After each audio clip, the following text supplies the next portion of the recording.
Assalamu alaikum students. As you know, we are studying unit number 4, History and Rights, and the topic is Early History of Islam. Now we are going to study page number 109,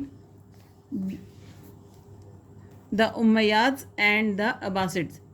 The Umayyad dynasty began in 662.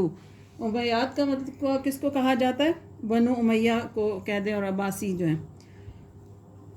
उमवी ख़ानदान का आगाज़ हुआ 662 में when Amir Muawiya ibn Abul Sufyan took over after the death of Hazrat Ali.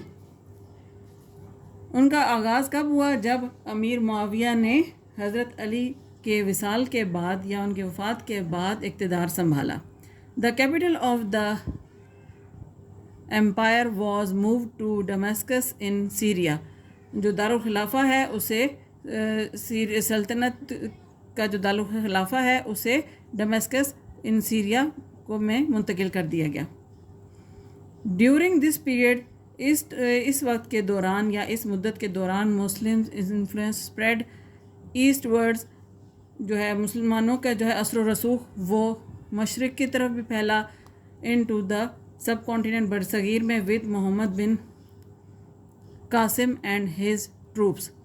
Mohammad bin Qasim और उनके troops के ज़रिए. And waste word मगरिब की तरफ भी across North Africa and into टू स्पेन.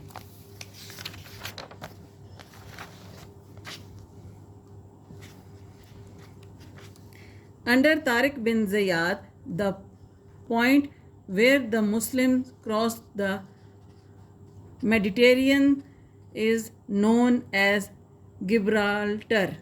Gibraltar क्या है? ये द यूरोपियन वर्जन ऑफ जबल अल तारिक, यानी जबल तारिक को जिब्राल्टर के नाम से जाना जाता था.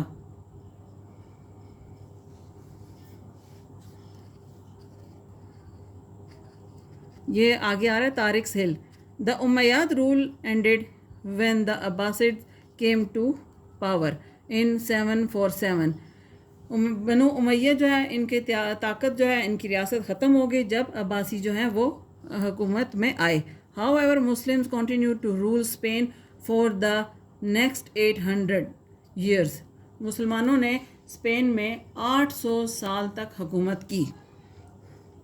अंडर डिफरेंट डायनेस्टीज़, मुख्तलिफ ख़ानदानों के तहत. The Umayyads were followed by the number of powerful kingdoms including the Tahirids, Safavids, Samanids, Ghaznavids and others within the Islamic खिलाफत. उमैयों के बाद मुतअद्दिद ताकतवर रियासतें आईं जो इस्लामी जो है खिलाफत में इस्लाम में शामिल हुई. Battles were fought and more areas came under the influence of Islam. बहुत सी जंगें लड़ी गई और बहुत सा जो है इलाका वो इस्लामी सल्तनत में शामिल हुआ. In central Asia Kabul, Samarkand and Bukhara came under the Islamic banner. और इसी तरह जो है बहुत सारे एरिया जैसे सेंट्रल एशिया का काबुल है, समरकंद है, बुखारा है, ये सब जो हैं इस्लाम के झंडे तले इकट्ठे हुए.